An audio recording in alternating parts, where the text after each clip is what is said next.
The Tournament of Power is a little under 40 hours away, with Goku setting up shop and looking to recruit the strongest warriors to carry Universe 7 in victory against several of the other universes that are going to be competing within the Tournament of Power. But along the way, Goku and the gang are taken by surprise as a new member joins the family, as Bulma finally gives birth to Bola. But something is coming as Goku looks to recruit not only Vegeta, but Krillin, Android 18, and several other fighters onto his team. What's going on, Dragon Ball Super fans? Welcome to my Dragon Ball Super episode 83 review entitled Form the Universe 7 Representing Team. Who are the strongest 10 leading into Dragon Ball Super episode 84 next week, and what promises to be the recruitment of Android number 18 and Krillin as we make our way ever so closer to the actual Tournament of Power. Now, a quick plug before we begin in case you guys are not following me at Twitter. Be sure to go ahead and follow me at Twitter at UnrealEntGaming for all the latest in Dragon Ball news, information, updates, and discussions. And also be sure to go ahead and subscribe to this channel and turn on notifications. That way you guys are notified whenever a Dragon Ball discussion, review, or gameplay video is posted on the channel. And of course, your feedback definitely helps improve the channel as well, so be sure to go ahead and subscribe for more content. Now, this episode was entirely subtle in comparison to the last few episodes we've gotten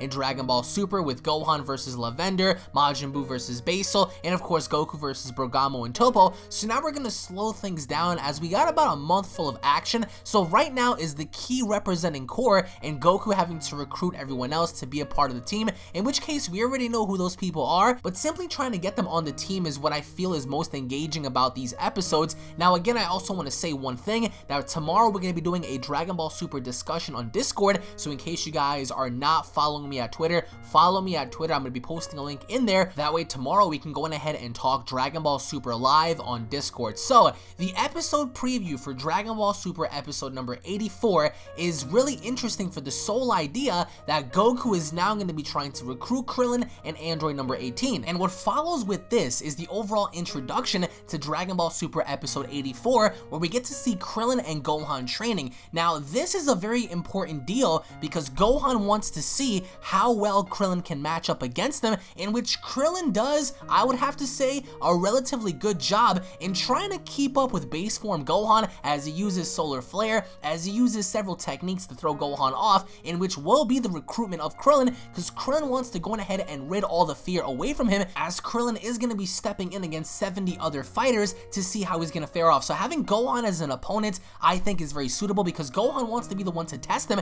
And in this particular episode, we see how Krillin is fighting Basil in his mind. He's trying to focus in and he's trying to concentrate on becoming a better fighter, because having to enter this tournament, Krillin has a lot to lose. So in this episode, there was a certain point at the very end of his battle where Basil was basically hit by Krillin's attacks and there was no effect on him until he raised his leg up in the air and he shot a ki blast off, which hit Krillin. And we understand that this entire episode was solely based on the recruitment idea of gathering fighters, in which the Kaioshin actually made a claim where ever since the destruction of planet Vegeta and the old planet Namek, there are only 28 other planets in the entire universe that sustain Ningen, that sustain mortal life. So that right there, I think, is the biggest shock value, because after the Kaioshin said that, then everyone was trying to pick out ideas as to what to do, in which the Kaioshin actually left to go search to see if he can find himself other warriors. But of course, he made a claim in officially stating that there are 28 planets that sustain mortal life, which again, to me, is absolutely ridiculous, considering the fact that 28 planets amongst hundreds of trillions are the only ones that bear life. Is kind of stupid if you ask me, because they could have gone out and searched for other fighters in different solar systems, in different parts of the galaxies. But of course, according to the Kaioshin, it currently stands as 28. And Monaka was actually brought up as well until Beerus said, no, we cannot include Monaka.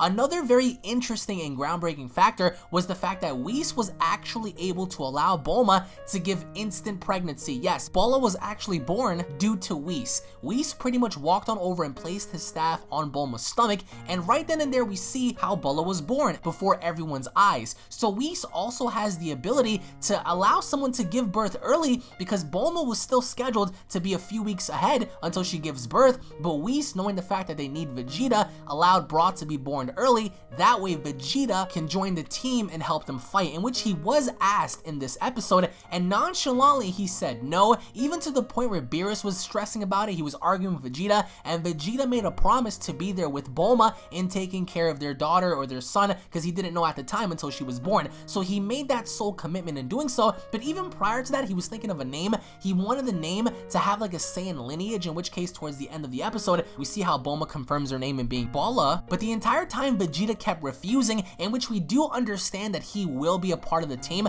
But what's also very interesting to note is how Yamcha was there in trying to congratulate Vegeta, and after holding Bala, you can clearly see Vegeta's dissatisfaction in seeing Yamcha hold her. But there was also something that the Elder Kai has said, and that being that there is a 12.5% chance in Universe 7 winning this tournament, and based on what many people have said, this is because they can't seem to recruit people outside of Earth because there are only 28 planets that sustain actual life, and this could be because of what Kid Buu did in destroying many planets, and the same thing goes with Frieza. So it's because of those factors that we have such little planets that sustain Ningen life, which ultimately also means that some of the other universes may have more planets, in which it gives them a better option in choosing fighters. But I would say if it were not for Whis and having to allow Bulma to give birth early, I don't think Vegeta would have entered, because Vegeta specifically told Beerus, if you want to convince me, you're gonna have to convince Bulma, and since I stand on that premise, I'm not gonna budge. And even so, about 20 minutes into the episode, Gohan makes a very interesting comment in saying, Dad, we finally have something else to protect now, with Goku having to say, yes, I agree, and then he says, we're definitely gonna win the Tournament of Power without a shadow of a doubt, with Gohan having to agree, in which by the end of it, I still believe in my heart of hearts that Bra is going to be one of the reasons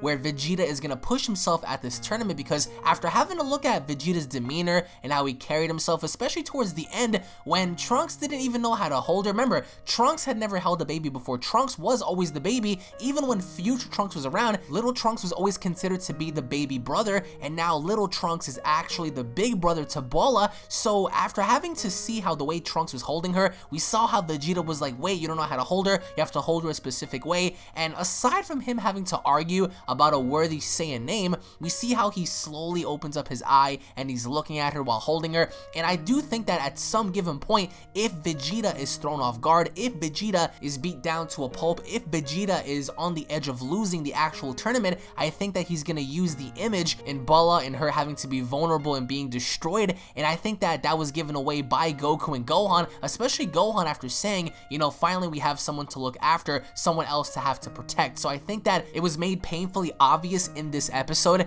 that Vegeta does care about his family, and I think that that right there is going to be fuel that's going to be added to the fire within the actual Tournament of Power. But to sum this entire episode up, you have to look at the point of having a newborn be put in the picture, because that newborn baby is powerless to legit do anything. Now some may argue and say, yeah, well, Pan was able to fly around and kick butt. That's on an entirely different level in comparison to the Tournament of Power. If this goes sour for Universe 7, you can kiss every little thing that goes on in Universe 7 goodbye, in which I do think is going to be a very interesting vocal point for our fighters, because they're risking a lot. Their friends, their families, every memory they have, every person they know, every person they fight to protect, the very world in which they live in is going to be destroyed, which is why Beerus even wanted to have this feast to begin with, because he even said it himself, if we're going to go out in a bang, we might as well eat all the delicacies from Bulma first and then discuss a strategy. But even in this episode, Goku didn't really come up with any strategies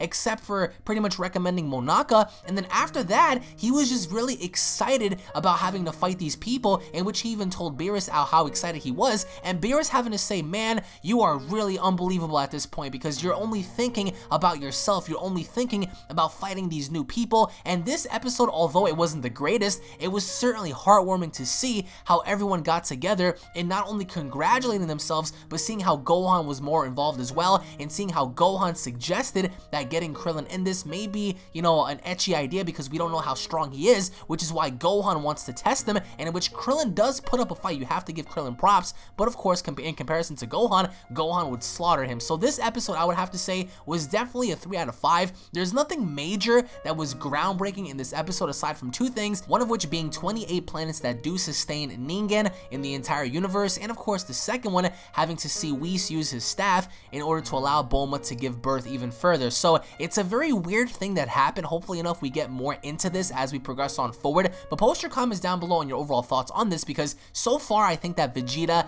is going to focus more on Bra. It sucks to say because his firstborn is there, and I don't think that Vegeta truly cared as much for Trunks at the time as he did with Bra, because we see the evolution in Vegeta over the years, and he's definitely become a family man. But post your comments down below. What are your overall thoughts on Gohan having to train with Krillin? What are your overall thoughts on there being 28 planets that sustain mortal life? What are your overall thoughts on Vegeta having to say no at first, and then finally having to have his baby born? Do you guys believe that this is going to give Vegeta any sort of motivation in continuing the tournament and doing better at the tournament? What are your overall thoughts on Vegeta as to why he's so laid back? Has Vegeta also discovered something in breaking his own limits that we may potentially see in this tournament? What are your overall thoughts on Bra? Post your comments down below, guys. Thank you all so much for watching. If you guys are Dragon Ball fans, don't forget to hit that subscribe button. That way you guys are always notified with all the latest in Dragon Ball news, information, updates, reviews, and discussions. If you guys enjoyed the episode, if you guys love Dragon Ball Super, go on ahead and slap a like down below. Tune back in for more,